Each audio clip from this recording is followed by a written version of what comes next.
여러분, 안녕하세요. 요즘 세상 참 복잡하다. 이런 생각 혹시 안 해보셨나요? 오늘 우리가 함께 파헤쳐 볼 주제가 바로 그 복잡성입니다. 얼핏 보면 거대한 퍼즐 같지만 그 안에 숨겨진 놀라운 단순함이 있거든요. 궁금하시죠? 그럼 지금 바로 시작해 보겠습니다. 자, 한번 들어보세요. 어떤 한 남자가 겪었던 정말이지 말도 안 되게 꼬여버린 가족 이야기인데요. 이게 어떻게 상상도 못할 방향으로 흘러가는지 현실이 소설보다 더 기묘할 때가 있다니까요. 자, 여기서부터 슬슬 꼬이기 시작합니다. 그러니까 제 아버지가 제 아내의 딸, 저한테는 의붓딸이잖아요. 그 의붓딸하고 결혼을 한 겁니다. 벌써부터 머리가 좀 아파오죠? 이게 무슨 말인가 싶으시죠? 한번 보세요. 의붓딸이 새어머니가 되고 아버지는 사위가 됐다는 거잖아요. 와, 정말 관계라는 게 한번 얽히기 시작하면 이렇게까지 되는구나 싶습니다. 그리고 여기서 끝이 아닙니다. 이 이야기 하이라이트죠. 결국에는 제가 제 손자의 할아버지가 되어버렸다는 겁니다. 이게 농담 같지만 오늘날 우리가 사는 세상이 바로 이렇다는 거예요. 복잡하고 상식적으로는 이해가 안 되는 일들이 막 벌어지는 거죠. 완벽한 비유 아닐까요? 방금 그 이야기 듣기만 해도 머리가 지끈거리죠? 근데 이게 그냥 어떤 한 가족만의 특별한 얘기가 아니라는 겁니다. 지금 우리가 사는 세상, 기술, 경제, 문화, 뭐 하나 할 것 없이 모든 게 다 이렇게 거미줄처럼 촘촘하게 얽혀 있거든요. 말 그대로 초연결 사회에 살고 있는 거죠. 진짜 문제는 이거예요. 세상은 이렇게 복잡해졌는데 우리가 세상을 바라보는 방식, 그러니까 우리의 지도는 옛날 그대로라는 거죠. 낡은 지도를 들고서는 새로운 세상을 탐험할 수가 없잖아요. 우리한테는 완전히 새로운 지도가 필요한 시점입니다. 자, 이 표를 보시면 그 차이가 확 느껴지실 겁니다. 예전에 낡은 지도는 환원론이라고 불러요. 뭐든지 잘게 쪼개서 분석하면 그 본질을 알 수 있다고 믿었죠. 세상을 마치 정교한 시계처럼 본 거예요. 부품 하나하나를 이해하면 전체를 알 수 있다. 이런 식이었죠. 근데 새로운 지도, 즉 복잡성 과학은 정반대입니다. 세상을 거대한 새떼처럼 봐요. 새 한 마리 한 마리를 보는 게 아니라 새들이 어떻게 서로 상호작용하면서 그 거대한 움직임을 만들어내는가, 그 연결을 봐야 한다는 거죠. 이건 정말 생각의 틀을 완전히 바꾸는 겁니다. 자, 그런데 여기서 진짜 놀라운 반전이 있습니다. 정말 역설적이라고 할 수 있는데요. 그렇게 어마어마하고 혼란스러워 보이는 복잡한 현상들이 사실은 믿기지 않을 만큼 아주 단순한 몇 가지 규칙에서 시작된다는 겁니다. 그 비밀의 열쇠가 바로 자기 조직화라는 개념입니다. 이게 뭐냐면요. 누가 위에서 너는 이거 해, 쟤는 저거 해 이렇게 지시하고 통제하지 않아도 그 안에 있는 구성원들이 그냥 자기 주변하고만 상호작용하는데 신기하게도 전체적으로는 엄청난 질서와 패턴이 저절로 만들어지는 현상을 말해요. 아래에서부터 위로 스스로 질서를 만들어 나가는 거죠. 가장 대표적인 예가 바로 하늘을 멋지게 날아다니는 새떼입니다. 그 수천 수만 마리의 새들이 어떻게 부딪히지도 않고 저렇게 완벽한 군무를 펼칠 수 있을까요? 놀랍게도 걔네들은 딱 두 가지 아주 단순한 규칙만 따를 뿐이에요. 첫째, 주변에 있는 친구들이랑 방향이랑 속도를 비슷하게 맞춘다. 둘째, 너무 가까이 붙어서 부딪히지는 말자. 이게 다예요. 어떤 리더도 복잡한 계획도 없어요. 이 단순한 규칙 두 개가 그런 경이로운 장관을 만들어내는 겁니다. 자, 그럼 이런 원리가 그냥 자연 현상에만 해당되는 얘기일까요? 절대 아니죠.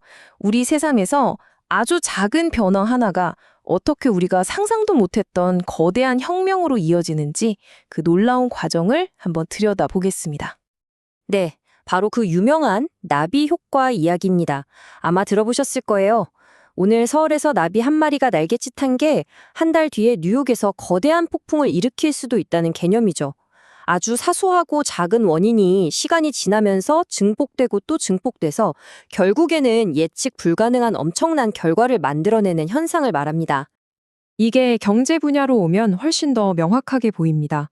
옛날 산업시대 경제는요, 공장을 더 짓고 사람을 더 투입해도 어느 순간부터는 효율이 떨어지는 수학 체감의 법칙을 따랐어요. 근데 지금 같은 지식 경제 시대는 완전히 다릅니다. 성공적인 앱 하나를 생각해 보세요. 사용자가 늘면 늘수록 그 가치가 기하급수적으로 커지는 수학 체증의 법칙이 작용하죠. 처음에 아주 작은 우위가 눈덩이처럼 불어나서 결국 시장 전체를 독식하게 되는 겁니다. 자, 그럼 이제부터 정말 드라마틱한 실제 사례를 하나 보여드릴게요. 거의 망해가던 한 교회가 있었는데요. 이 교회가 아주 작은 아이디어 하나로 어떻게 완전히 다른 조직으로 거듭났는지 그 변화 전후 모습을 한번 비교해서 보시죠. 모든 변화의 시작은 바로 이 한 문장이었습니다. 한 젊은 교인이 던진 아주 단순한 질문이었죠. 우리 매주 일요일에 교회 앞을 지나가는 노숙인 분들께 아침 식사라도 한 끼 대접하면 어떨까요? 바로 이 아이디어가 이 조직 전체의 운명을 바꿔놓은 나비의 날갯짓이었던 겁니다. 그 결과가 어땠는지 이 타임라인을 한번 보세요. 정말 놀랍습니다. 처음 시작하고 5주 만에 200명에게 식사를 제공하게 됐고요. 몇 달 뒤에는 이걸 본 치과 의사들이 찾아와서 무료 진료 서비스가 시작됐어요. 그리고 몇 년 후에는요. 아예 별도의 비영리 단체가 만들어져서 1년에 2만 명에게 식사를 제공하고 직업 훈련까지 시키는 거대한 조직으로 성장했습니다. 작은 선행 하나가 일으킨 그야말로 폭발적인 성장인 거죠. 여기서 진짜 중요한 포인트는 이거예요. 이런 엄청난 결과들 대부분이 처음부터 계획된 게 아니라는 사실입니다. 언론에 알려지면서 목사님은 지역의 영웅이 됐고 교회의 사명과 비전 자체가 완전히 바뀌었어요. 심지어 시청 공무원들이 사회복지 문제를 이 교회에 의존하기 시작했죠. 교인 수와 영향력은 당연히 폭발적으로 늘었고요. 그러니까 아침 식사라는 아주 작은 활동 하나를 중심으로 이 교회라는 시스템 전체가 스스로 재편성되고 진화한 겁니다. 자기 조직화의 완벽한 예시죠. 자, 지금까지 거대한 시스템의 변화에 대해 이야기했는데요. 그럼 이런 원리들을 우리 한 사람 한 사람의 삶에는 어떻게 적용해 볼 수 있을까요? 이 복잡하고 정신없는 세상을 살아가는 우리에게 꼭 필요한 나침반 같은 지혜를 지금부터 나눠보겠습니다. 마지막으로 오래된 이야기 하나를 들려드리면서 마무리할까 합니다. 옛날에 한때는 떠돌이 신세였지만 아주 지혜로워서 왕의 가장 큰 신임을 얻게 된 신하가 있었어요.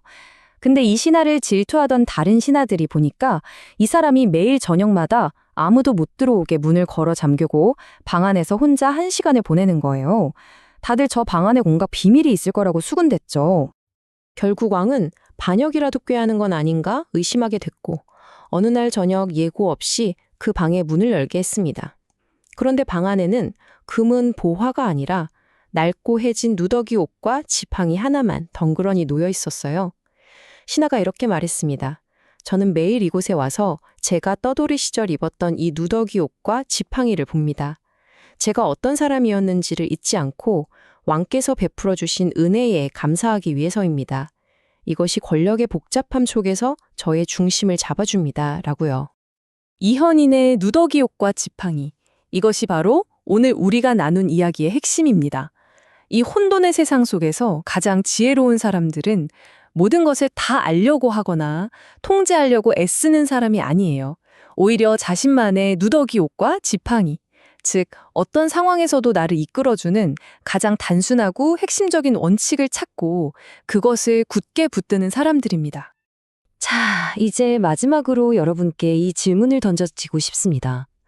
여러분의 그 복잡한 세상 속에서 여러분이 길을 잃지 않도록 중심을 꽉 잡아주는 여러분만의 누더기 옷과 지팡이는 과연 무엇인가요?